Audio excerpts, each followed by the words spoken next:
It's a day of solemn ceremony in the heart of the Vatican, the inauguration of Pope Leo XIV, the 267th Bishop of Rome. Among the world leaders invited to witness this historic moment, Nigeria's President Bola Tinubu, a Muslim leader from one of the world's most religiously diverse nations. The president touched down in Rome Saturday and was welcomed by Vatican officials and Nigerian diplomats. Hours later, he was hosted to a private dinner by the Vatican. In a message posted on his official X handle, President Tinubu described the meeting as a fraternal exchange centered on peace, mutual respect, and global solidarity. This visit follows a personal invitation from the new Pope, who once worked in the Apostolic Nunciature in Lagos during the 1980s and says the country holds a special place in his heart. Today, for President Tinubu, who has spoken often about unity in diversity, this was more than a ceremonial attendance. It was a gesture of Nigeria's religious diplomacy on the global stage. A warm handshake between the Nigerian leader and the new pontiff, a moment of symbolic interfaith connections.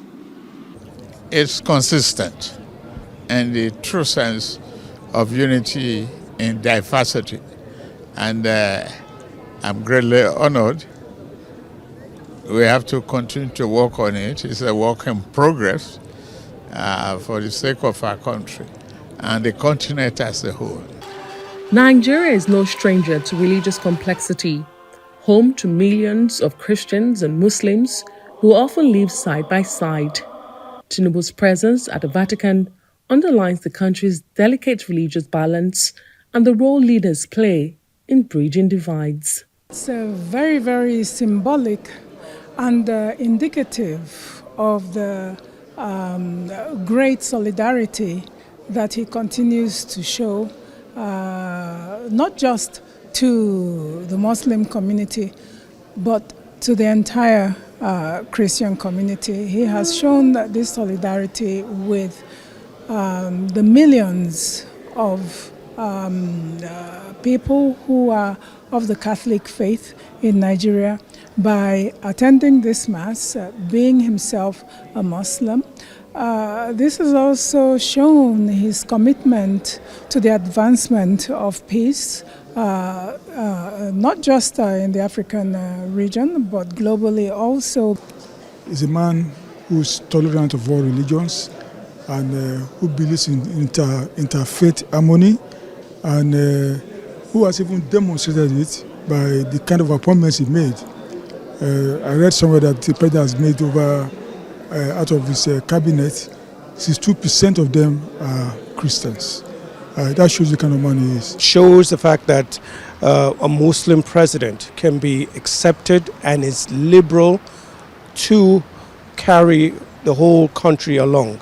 So he represents not only the Muslim faith, but also Christians in Nigeria. And it changes the perception that Nigeria has this, everlasting sectarian conflict between Christian and Muslim. After the Mass, President Tinubu met with Nigerian Catholic bishops on his entourage, urging that the country's diversity be used not for adversity, but for prosperity, and called on leaders at all levels to work for the good of the people. If we are to use that diversity, not for adversity at all, but for prosperity for the country, it's historic for one to be on the saddle of presidency and for this to happen. We are grateful, and I've already written to thank you for facilitating our coming for the funeral of Pope Francis. So now that you have come to the Vatican, so whenever we are having our conference in Nigeria, we'll also invite you, and we look forward to interfacing with you, just as you're able to do with the Holy Father. Meanwhile, the inauguration Mass also saw a rare moment. For the first time since Nigeria's fiercely contested 2023 elections, President Tinubu was seen publicly engaging with his former opponent and one of his fiercest political critics, Peter Obi of the Labour Party. The two, joined by former Governor of Ekiti State, Kayode Fayemi, shared light-hearted pleasantries. In an age of deepening global divides, President Bola Tinubu's presence here signals not just diplomatic courtesy, but an assertion shared by the 267th Pope that faith can be a bridge, not a barrier. Adesoa Omoruan, Arise News.